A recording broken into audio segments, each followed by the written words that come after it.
toujours. Même que ça s'empire. Elle veut plus le lâcher, la salope. Son père en était malade. Hier, il l'a emmené à la maison pour le repas de Noël. J'étais pas encore rentrée. Ils sont arrivés tous les deux. Ma fille était déjà là avec les petites. Des larmes perlèrent les cils qu'elle avait longs. Cela lui fit quelque chose à Franco, de la voir ainsi souffrir. Assunta lui plaisait, et plusieurs fois il s'était plu à imaginer comment ils pourraient mieux se connaître, un de ces matins d'avant l'aube, derrière la porte du couloir qui menait à l'arrière-boutique. « Donne-moi un remontant, s'il te plaît, insista-t-elle. « Mais je viens de t'en donner un. J'en ai besoin. Tu sais pas ce que j'ai vu là-bas tout à l'heure. J'ai dû avoir une hallucination. » « Qu'est-ce que t'as vu, la madone ?» rigola Franco en lui prenant les mains, qu'elle gardait serrées l'une contre l'autre sur sa jupe. Assunta se laissa faire, mais elle n'oublia pas le petit verre que Franco fut obligé d'aller lui chercher.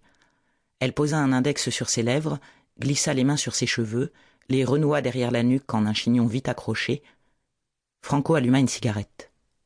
« J'ai vu une main sortir de la neige, tout près du kiosque. »« Une main ? Comment ça, une main ? Une main que je te dis. Elle était posée là, par terre, à 50 centimètres de mes bottes, avec de petits flocons sur les doigts. Il a neigé toute la nuit. »« Au moins jusqu'à 3 heures du matin, dit Franco. »« C'est ça. Et la main était là, nue. Je veux dire sans neige dessus, juste de petits flocons. Je me demande où est le reste. »« Quel reste ? » ?»« Mais le corps, voyons. Une main, ça va avec un corps. »« Quel corps ?» Franco reprit son souffle. Il n'y avait pas de corps à côté du kiosque, et pas de main non plus. Écoute, mon petit, je t'ai entendu crier, je suis venu te chercher, et je te jure sur la tête de mes enfants qu'il n'y avait personne là-bas. Personne, t'entends ? Ni main, ni corps, rien que toi, devant le kiosque, toute retournée, comme si t'avais vu le diable. J'ai vu une main dans la neige que je te dis. Et le corps devait y être aussi. Une main, ça se balade pas toute seule, elle était quand même pas arrachée, cette main. Le tremblement des doigts l'empêcha de prendre une cigarette du paquet sur la table.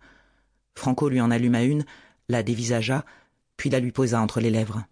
« Je suis pas saoul, grommela Assunta. » Franco sortit une deuxième cigarette du paquet, l'alluma. « Je suis pas saoul. » Rien n'était moins sûr. Si elle avait bu la veille au rythme du petit matin, sans même compter le manque de sommeil, il y avait de quoi voir la madone en personne et pas simplement une main dans la neige. « Je te jure, s'écria Assunta en serrant les doigts boudinés du patron. J'ai l'habitude de boire un petit verre de temps en temps, ça c'est vrai, mais je garde la tête froide. C'est pas la première fois qu'il m'arrive de pousser le bouchon. Ça m'a jamais empêché d'enfiler mes phrases ni de tenir ma boutique. Cette main, je l'ai vue comme je te vois, faut me croire. » Elle s'était levée et se tenait debout, les bras croisés sous la poitrine.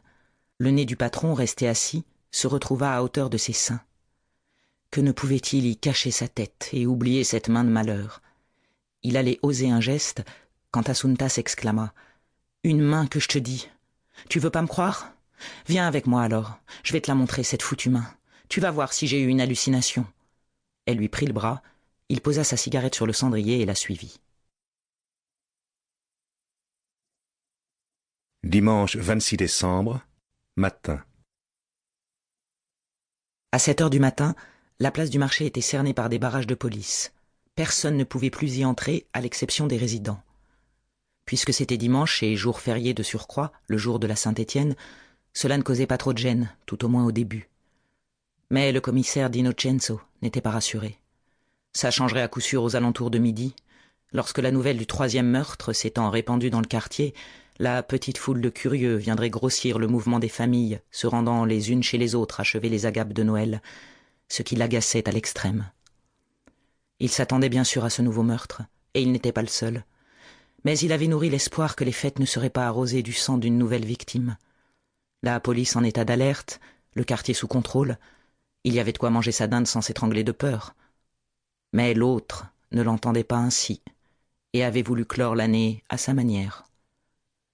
L'autre n'avait ni nom ni visage dans les pensées du commissaire d'Innocenzo, qui travaillait à la brigade criminelle depuis bientôt 10 ans et avait connu la une des journaux avec la fin des grandes vacances.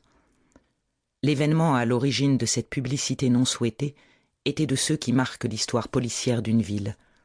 Sans mobile apparent, une jeune fille tranquille habitant la capitale avait été retrouvée égorgée dans le très branché et très populaire quartier de Testaccio. L'enquête avait débuté avec frénésie.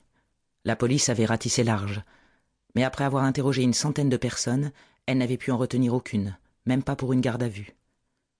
Resté libre d'agir, Le meurtrier ne s'en était pas. Pour continuer à écouter ce livre audio gratuitement, cliquez sur le lien dans la description et vous pourrez l'écouter en entier sans frais grâce à l'essai de 30 jours d'Audible.